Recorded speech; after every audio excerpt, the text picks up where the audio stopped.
എല്ലാവർക്കും ഡെലിഷ്യസ് റെസിപ്പീസിൻ്റെ പുതിയൊരു വീഡിയോയിലേക്ക് വീണ്ടും സ്വാഗതം.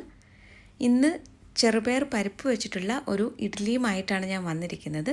ഇത് നല്ല സോഫ്റ്റ് ആയിട്ടുള്ള ഒരു ഇഡ്ഡലിയാണ്. അപ്പോൾ ഇഷ്ടമുള്ള ചട്നിയുടെ കൂടെയും സാമ്പാറിൻ്റെ കൂടെയൊക്കെ ഇത് കഴിക്കാവുന്നതാണ്. അപ്പോൾ നമുക്കിതെങ്ങനെയാണ് തയ്യാറാക്കുന്നതെന്ന് നോക്കിയാലോ. അപ്പോൾ ഈ ഇഡ്ഡലി തയ്യാറാക്കാനായിട്ട് ഞാനിവിടെ 1/2 കപ്പ് ചെറുപയർ പരിപ്പാണ് എടുത്തിരിക്കുന്നത്. ഇതാദ്യം നമുക്ക് നന്നായിട്ടൊന്ന് കഴുകിയെടുക്കണം. അതിനുശേഷം കുറച്ച് വെള്ളം ഒഴിച്ച് ഇതൊന്ന് കുതിർത്തി വയ്ക്കണം. അപ്പോൾ ഞാനിതിവിടെ നന്നായിട്ട് കഴുകിയെടുത്തിട്ടുണ്ട്. ഇനി ഇതിലേക്ക് നമുക്ക് കുറച്ച് വെള്ളം ഒഴിച്ചിട്ട് ഒരു 3 മണിക്കൂർ ഇതൊന്ന് അടച്ച് മാറ്റി വയ്ക്കാം. ഇപ്പോൾ ഒരു 3 മണിക്കൂർ കഴിഞ്ഞിട്ടുണ്ട്. ഇത് കുതിർത്തി വെച്ചിരുന്ന വെള്ളം മുഴുവൻ മാറ്റിയിട്ടുണ്ട്. ഇനി നമുക്കിതൊരു മിക്സിയുടെ ജാറിലേക്ക് മാറ്റാം.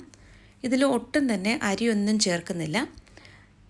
ഒട്ടും വെള്ളം ഒഴിക്കാതെ വേണം ഇതൊന്ന് അരച്ചെടുക്കാനായിട്ട്. അപ്പോൾ ഞാനിതൊന്ന് നന്നായിട്ടൊന്ന് അരച്ചെടുത്തിട്ട് വരാം.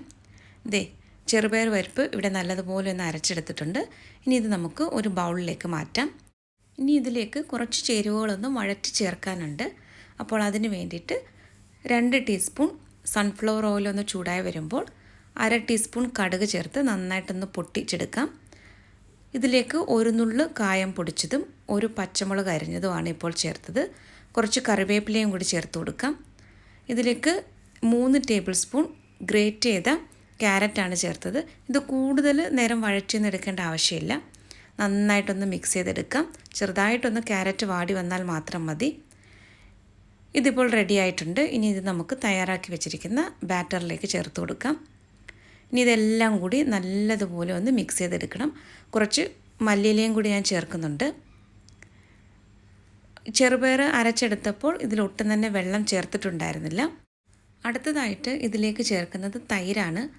1/4 കപ്പ് തൈരാണ് ഞാനിപ്പോൾ ഇതിലേക്ക് ചേർക്കുന്നത്. ഇനി ഇതെല്ലാം കൂടി നല്ലതുപോലെ ഒന്ന് മിക്സ് ചെയ്തെടുക്കണം.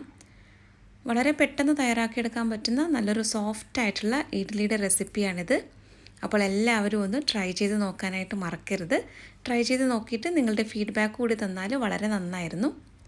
ഇനി ഇതിലേക്ക് നമുക്ക് ആവശ്യത്തിനുള്ള ഉപ്പ് ചേർക്കാം. അടുത്തതായിട്ട് ഇതിലേക്ക് ചേർക്കാനുള്ളത് ഈനോ ഫ്രൂട്ട് സോൾട്ടാണ്.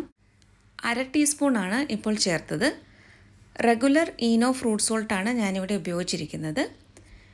ഈ ഈനോ ചേർത്ത് ഉടനെ തന്നെ ഒന്ന് മിക്സ് ചെയ്ത ശേഷം നമുക്ക് ഇഡ്ഡലി തയ്യാറാക്കിയെടുക്കണം. ഈനോ ചേർത്തിട്ട് കൂടുതൽ സമയം ഇതിങ്ങനെ വെച്ചേക്കരുത്. അപ്പോൾ ഇതൊന്ന് പെട്ടെന്ന് തന്നെ ഒന്ന് മിക്സ് ചെയ്തെടുത്ത ശേഷം നമുക്ക് ഇഡ്ഡലി തയ്യാറാക്കിയെടുക്കാം. ഇഡ്ഡലി തട്ടിൽ അല്പം എണ്ണയൊന്ന് തടവിയ ശേഷം നമുക്ക് ഈ മാവ് ഒഴിച്ചു കൊടുക്കാം. അപ്പോൾ കുറച്ച് വ്യത്യസ്തമായിട്ടൊക്കെ ഇഡ്ഡലി കഴിക്കാൻ താല്പര്യമുള്ളവർക്ക് ഈ ചെറുപയർ പരിപ്പ് ഉപയോഗിച്ചിട്ട് ഒട്ടും തന്നെ അരിയൊന്നും ചേർക്കാതെ ഇതുപോലെ ഒന്ന് ഇഡ്ഡലി തയ്യാറാക്കി നോക്കുക. കുറച്ച് വീതം നമുക്ക് ബാറ്റർ ഇതിലേക്ക് ഒഴിച്ചു കൊടുക്കാം. അപ്പോൾ ഞാനിവിടെ ആദ്യം 8 ഇഡ്ഡലിയാണ് തയ്യാറാക്കുന്നത്. ബാക്കി ഒരു 2 ഇഡ്ഡലിക്കും കൂടെയുള്ള മാവുണ്ട്. അപ്പോൾ ആദ്യത്തെ സെറ്റ് തയ്യാറാക്കി കഴിഞ്ഞാൽ ഉടനെ തന്നെ ഈ ബാക്കിയിരിക്കുന്ന 2 ഇഡ്ഡലിയും കൂടി ഞാൻ തയ്യാറാക്കുന്നുണ്ട്. കുറച്ച് വെള്ളം ഞാനിവിടെ ചൂടാക്കാൻ വെച്ചിട്ടുണ്ടായിരുന്നു. ഇനി നമുക്ക് അടച്ചു വെച്ചിട്ട് ഒരു 12 മിനിറ്റ് മീഡിയം ഫ്ലെയിമിൽ വെച്ചിട്ട് ഒന്ന് സ്റ്റീം ചെയ്തെടുക്കാം. ഇപ്പോൾ 12 മിനിറ്റ് കഴിഞ്ഞിട്ടുണ്ട്. ഇഡ്ഡലിയൊക്കെ റെഡി ആയിട്ടുണ്ട്. നന്നായിട്ടൊന്ന് പൊങ്ങിയൊക്കെ വന്നിട്ടുണ്ട്. ഒരല്പസമയം കഴിഞ്ഞിട്ട് നമുക്കിത് ഇഡ്ഡലി തട്ടിൽ നിന്നും ഇളക്കിയെടുക്കാം. നല്ല സോഫ്റ്റായിട്ടുള്ള ഇഡ്ഡലിയാണ് കേട്ടോ. അപ്പോൾ നമുക്ക് ഇഷ്ടമുള്ള ഏതെങ്കിലും ചട്നിയുടെ കൂടെയോ അല്ലെങ്കിൽ സാമ്പാറിൻ്റെ കൂടെയൊക്കെ ഇത് കഴിക്കാവുന്നതാണ്. അപ്പോൾ ഒരു 1/2 കപ്പ് ചെറുപയർ പരിപ്പ് കയ്യിലുണ്ടെങ്കിൽ ഒരു 10 ഇഡ്ഡലി നമുക്ക് തയ്യാറാക്കിയെടുക്കാൻ പറ്റും. ഇന്നത്തെ ഈ റെസിപ്പി എല്ലാവർക്കും ഇഷ്ടമായെന്ന് കരുതുന്നു. അപ്പോൾ മറ്റൊരു നല്ല റെസിപ്പിയുമായിട്ട് വീണ്ടും വരാം. താങ്ക്